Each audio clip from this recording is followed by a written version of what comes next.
Okay, here we go. Three, two, one. Greetings, everyone. Today we're going to be looking at the characters in Hamlet. So, this crazy looking chart kind of is going to make sense after we get it all filled in, but you're going to notice a couple things as we start. Back in the Shakespearean time, you're going to see that there are triads going on throughout this character chart.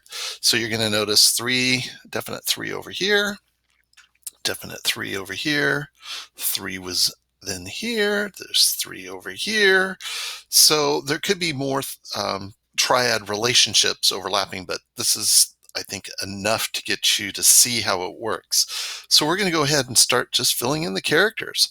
I'm going to start off with right out down here, we have the protagonist, Hamlet. All right, and once I get him in, I'll probably move him around a little bit, make sure we have enough room to see everything. We have Gertrude. All right, then we're gonna have, let's go over here, we have Ophelia. All right, dear Ophelia. We have Laertes. And we're not doing the relationships right now, but just getting the characters down because the names are important to no, because you will be reading them and you got to keep sense of who everybody is. Polonius. And we got to go up here, and this is our, of course, Claudius. And we're going to go on, oh, I don't know. Hey, you guys want a cool name for a dog? You can call him or her Rosencrantz. And it's really interesting. Rosencrantz, historically, I mean, you might see the name and just say, oh, that's Rose. The name is Rose, and that could be a female's name. Traditionally in the play, it is played by a male, and I think historically so. A couple years ago, I saw a version up in LA, and Rosencrantz was actually played by a young lady as a young lady in that role. And it really took a different twist because they added a little romance, like eye contact. You know, when you see that person that you kind of liked. Anyway, they did that in that version of the play, and I was like blown away. It was so good. And let me get his name on there, Guildenstern. So you can name your dog Rosencrantz and Guildenstern. You need to be down at the Bark Park going, hey, Rosencrantz, come here, come on, Guildenstern. And all these people would be looking at you like, what a nutcase.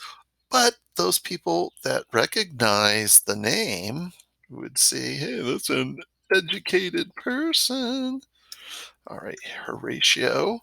All right, another great name for something. I was going to get that on the license plate of my car, but it was already taken. So I put down 822.33, which is the Dewey Decibel number for Hamlet. And if you go into a library, Hamlet or Shakespeare is the only single subject author with his own number. Who cares, Mr. Yeomans? I don't know why I care. That guy's Shakespeare's so crazy. He's got his own section of books, his own numbers. Pretty amazing that he did that. Okay, now we're going to type the name Barnardo. Okay, so in modern times we would say Bernardo, but this one is specific.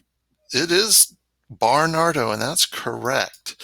So when you read the play and you pick up a copy, each version might have different spellings of the names, but this is the traditional spelling in the play that you're going to see. Okay, and I got to move Francisco down a little bit so you can see him.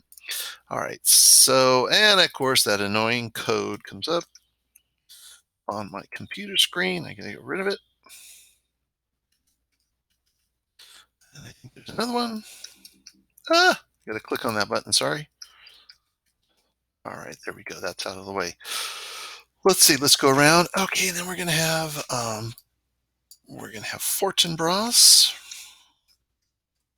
All right, and we're gonna have Fortinbras here,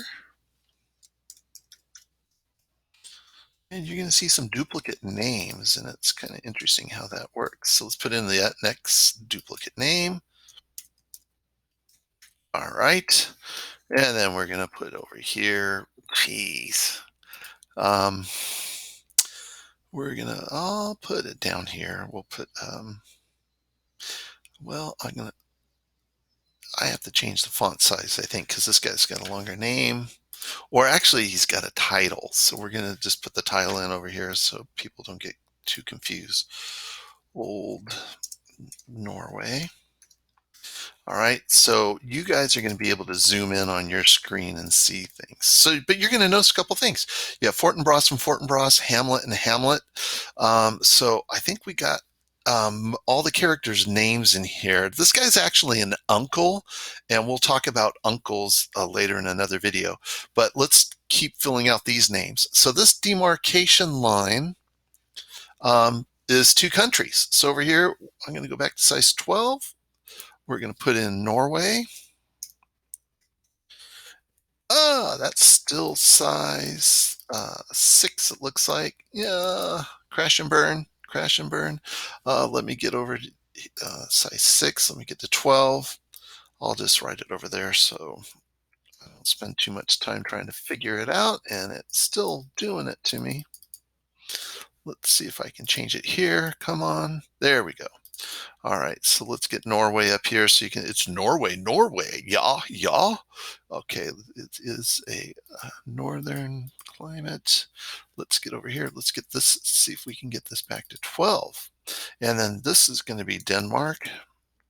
And it's not going for me.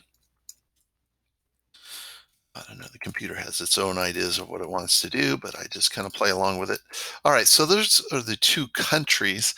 And now we have the castle. That was part of one of the exploratory questions you guys looked at. So you know it's Elsinore. All right, and this thing's typing all over the place, but I can move it up because I'm smarter than the computer.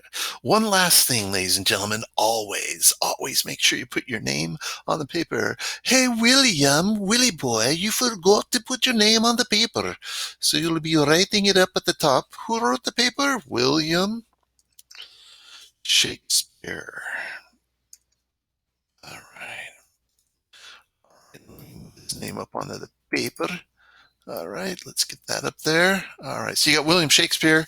These are the characters, ladies and gentlemen. Give them a round of applause. All right, these are the players. We'll see you in the next video.